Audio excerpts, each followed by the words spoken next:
बिस्मिल्लाहिर्रहमानिर्रहीम। अस्सलाम वालेकुम वरहमतुल्लाह। Second year biology chapter number 15। तो स्टूडेंट आज हम लोग structure and function of nephron को देखेंगे। तो चलते हैं अपने टॉपिक की तरह। सबसे पहले हम डेफिनेशन को देखते हैं। दी स्ट्रक्चरल यानी कि साथ के लिहाज से एंड फंक्शनल और काम के लिहाज से यूनिट ऑफ किडनी, किसी भी गुर्दे की इकाई को हम लोग क्या कहते हैं? नेफ्रॉन कहते हैं। तो आप ऐसा कह लें कि किडनी की वो इकाई, वो यूनिट, वो पार्ट, वो हिस्सा जिसमें काम हो रहा होता है, काम चल रहा होता है, उसको हम लोग नेफ्रॉन कहते हैं। अबाउट 1 मिलियन, तकरीबन 10 लाख, 1 मिलियन किसके इक्वल होते हैं? 10 लाख के nephron are present in each kidney, एक गुर्दे के अंदर नेफ्रॉन्स होती हैं। तो स्टूडेंट ये हमारे पास एमसीक्यूज भी बनता है, इसके अलावा हमारी इन्फॉर्मेशन के लिए भी है, इंटरेस्टिंग इन्फॉर्मेशन के लिए, कि हमारे गुर्दे के अंदर तकरीबन 10 लाख जो है वो नेफ्रॉन्स मौजूद होती हैं। तो इसके पार्ट्स की अगर बात करें तो यहाँ पे दो मेन पार्ट हैं। एक को कहते हैं रीनल कॉर्पसल यानी कि नॉन ट्यूबुलर पार्ट होते हैं, और दूसरा रीनल ट्यूबुलर यानी कि ये इसके नाम से ये मेवाज जो हो रहा है कि ये ट्यूबुलर पार्ट है। अब हम इन दोनों के सब पार्ट जो हैं उनको देखेंगे। तो सबसे पहले रीनल कॉर्पसल के पार्ट्स को देखते हैं। तो उसमें सबसे पहला पॉइंट हमारा बोमेन्स कैप्सूल है। ये क्या है? Cup shaped swelling part of nephron है। अगर हम इसको डायग्राम से देखें तो डायग्राम से हमें किस तरह से नज़र आ रहा है जी? आप देख सकते हैं ये हमें एक कप की तरह या आप कह लें कि प्याले की तरह ये स्ट्रक्चर नज़र आ रहा है ना, जो इसको हम लोग बोमेन कैप्सूल कहते हैं। यहाँ पे हम इसका फंक्शन नहीं अभी डिस्कस करेंगे, अभी फिल वक्त हम इसके स्ट्रक्चर की बात कर रहे हैं।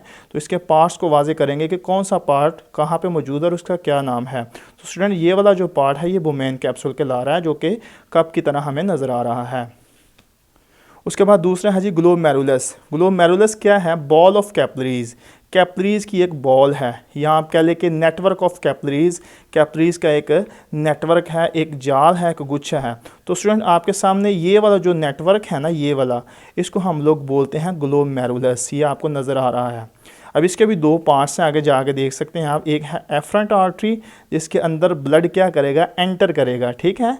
ए फॉर आना, तो ब्लड ने इधर से आना है, या अराइव, ए फॉर अराइव भी आप देख सकते हैं, ब्लड अराइव हो रहा है, इधर से आ रहा है। और ई फॉर इफरेंट आर्टरी, ये वाली आर्टरी है, यहाँ से सारा ब्लड चक्कर लगा के ना फिर यहाँ से निकल जाएगा। तो ई फॉर इफरेंट आर्टरी, या आप इसको कह सकते हैं कि ब्लड लीव कर रहा है या एग्जिट कर रहा है ब्लड, ठीक है जी। तो ये इसके पार्ट हैं ग्लोमेरुलस के। एक को हम लोग एफरेंट रीनल आर्टरी कहते हैं, ब्लड अराइव करता है इधर से, और दूसरा इफरेंट रीनल आर्टरी जो कि ब्लड लीव करेगा। स्टूडेंट अगर हम इसके बाकी जो पार्ट्स हैं उनकी बात करें तो उनको भी देख लेते हैं। दूसरा इसका हिस्सा है जी रीनल ट्यूब्यूलर, ठीक है। ये ट्यूबुलर पार्ट होता है। इसमें अगर हम बात करें पीसीटी की, पी फॉर प्रॉक्सिमल और सी फॉर कन्वोलेटेड और टी फॉर ट्यूब्यूल, ये क्या करता है? हेल्प इन रीअब्जॉर्प्शन में हेल्प करता है। चलो जी इसको भी देखते हैं हम लोग। स्टूडेंट्स ये आपको जो नज़र आ रहा है ना, ये तो हमने अभी अभी डिस्कस किया है ना, सारे का सारा हिस्सा। अब इससे आगे वाला हिस्सा, ये वाला जो हिस्सा है, कन्वोलेटेड का मतलब होता है बलदार।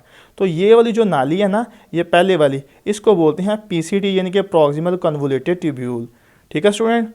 उसके बाद LOH बोलते हैं लूप ऑफ हैनल, ठीक है, या लूप ऑफ हैनले। ये किस शेप का होता है? यू शेप स्ट्रक्चर होता है। अगर मैं इसको भी आपको डायग्राम से समझाने की कोशिश करूं तो ये जो ब्लैक कलर का यहाँ पे आगे यू बना हुआ है ना, यहाँ से ये वाला स्ट्रक्चर, इसको हम लोग बोलते हैं लूप ऑफ हैनल या लूप ऑफ हैनले, ठीक है ना। ये वाला जो यू शेप है इसको हम लोग बोल रहे हैं, ठीक है। अभी इसका फंक्शन बाद में देखते हैं, फिल वक्त हम इसके स्ट्रक्चर की बात कर रहे हैं। उसके बाद student DCT, D for distal, C for convoluted और टी फॉर ट्यूब्यूल, ये क्या करती है? ये भी हेल्प इन रीअब्जॉर्प्शन करती है, इसके अलावा सिक्रेशन में हेल्प करती है। आगे जाके हम लोग देखेंगे इसके फंक्शन के अंदर। फिल वक्त हम देखते हैं कि ये मौजूद कहाँ पे है। तो स्टूडेंट ये आप देख सकते हैं कि ये DCT, डिस्टल कन्वोलेटेड ट्यूब्यूल है। ये भी बलदार नाली है, इस वजह से इसको कन्वोलेटेड कहते हैं। कन्वोलेटेड का मतलब ही होता है बलदार, ठीक है स्टूडेंट। उसके बाद स्टूडेंट हमारे पास पेरिट्यूब्यूलर कैपिलरीज हैं। ये क्या है? Sub division of blood vessels, blood vessel की मज़ीद सब डिवीज़न है। चलें जी इसको भी हम लोग देख लेते हैं। अब यहाँ से स्टूडेंट यहाँ से देखिए, ये जो ब्लड कैपिलरीज आ रही थी ना, ये जो इफरेंट आर्टरी जिसको हम बोलते हैं, ये आगे जाके छोटी आर्ट्रियोल्स में जाती है, दैन फिर कैपिलरीज में चली जाती है। यहाँ पे आप देख सकते हैं इसका नाम पेरिट्यूब्यूलर कैपिलरीज रखा गया है, ठीक है। ये सब डिवीज़न है। सब डिवीज़न का मतलब ये है कि इसके आगे जाके छोटे छोटे मज़ीद पार्ट्स बन गए हैं, ठीक है। यही जो नाली जो इफरेंट आर्टरी है ना, ये आगे जाके तकसीम हो जाती है छोटी छोटी नालियों में, और इसको हम लोग पेरिट्यूबुलर कैपिलरीज कहते हैं।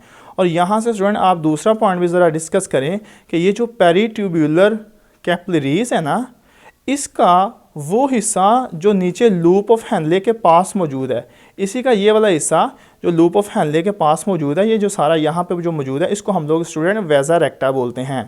बेसिकली ये पेरिट्यूबुलर कैपिलरीज का ही हिस्सा है, तो परेशान नहीं होना वेजा रेक्टा क्या चीज़ है।